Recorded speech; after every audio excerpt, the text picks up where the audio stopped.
need hope for everyone. Everyone that is incarcerated in Florida prisons need hope.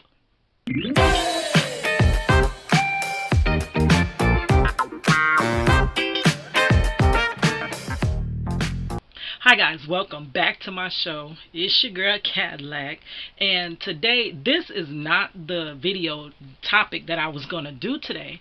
Today I really had in my heart to do the video concerning my mother's last words concerning Marcello. What she told me just weeks before she passed away. I think it was really close to her passing away, and what she told me about, the situation with Marcello. But today, I was out there walking. I love to take my long walks and just watch videos and catch up on what's going on. It's so much going on. There's all these delegate meetings going on and people are talking, and we are actually able to tell our loved ones' stories so that to these representatives, we're not just another number. We're not represented by a number. I'm not a number. I'm a human. Marcello is not a number. He's a human. A human. And when you crunch numbers all day, that's just like an accountant crunching numbers. Does he have any concern of the background of these numbers or how these numbers feel about nothing? Nobody cares about a number. A whole number can disappear. Let's take out the number 2. There's no more number 2. Do we care? Because it's a number. They're human.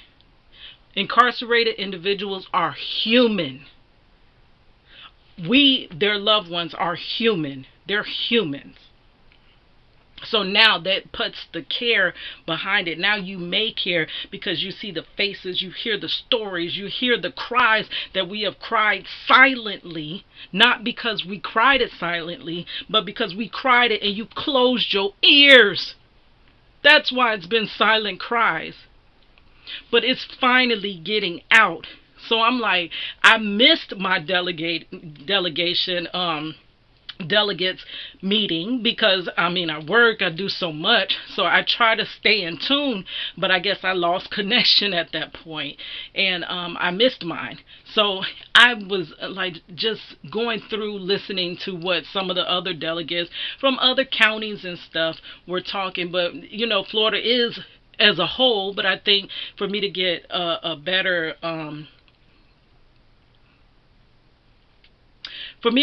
response, I have to start in Orange County, because Orange County, Florida is where the injustice for Marcello took place, in Orange County.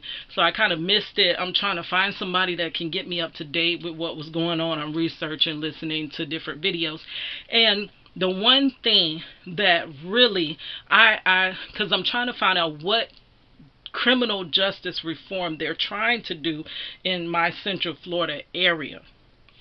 Okay, so I'm hearing good things, like going from the 85% that an incarcerated person has to serve in Florida to 65%. Many other states have 65%.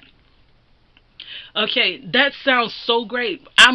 Please, 65%. Marcello has a second chance at his life. They stole his 20s. They stole his 30s.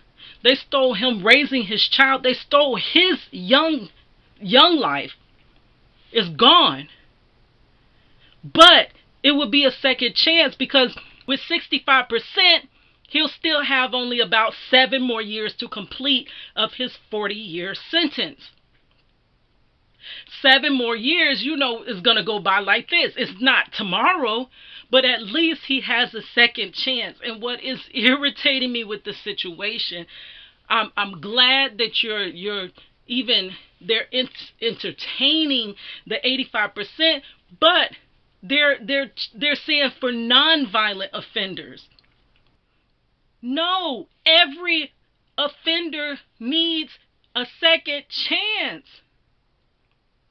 If we had a fair justice system to begin with, I would say that was okay. But it's not fair, and you know it's not fair. I know it's not fair. Marcello is labeled a violent offender, but they never proved that crime. never proved it. They don't have the weapon they claim he had, but he's put away as a violent offender. So every time you come up with these bills to reduce time, nothing ever affects Marcello. It never affects him. And I think outside of it just being Marcello, there is so many other Marcellos, but I'm representing him personally. But there's so many others that are labeled as violent crimes, violent offenders, that need a second look at their case, their chance. They need a second chance at freedom. Not just the non-violent. Everybody. You know how they say all life, when you say Black Lives Matter, they say all lives matter?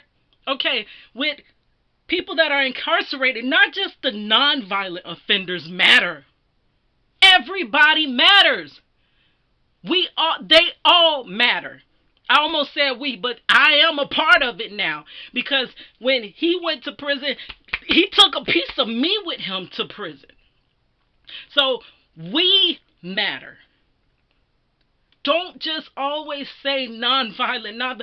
That gives us no hope.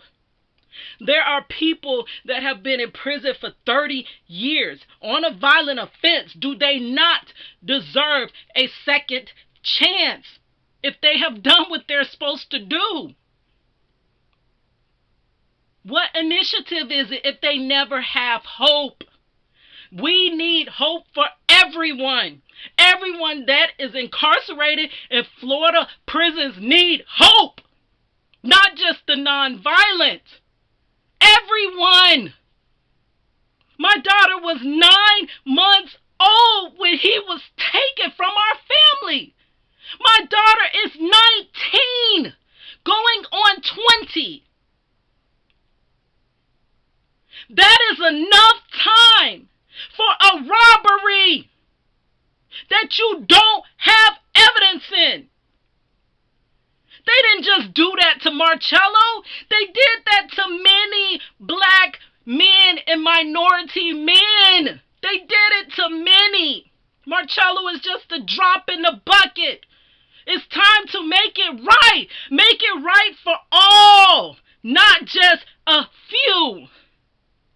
All. Justice for all.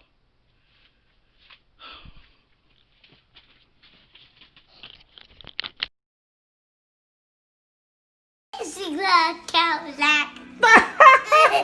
a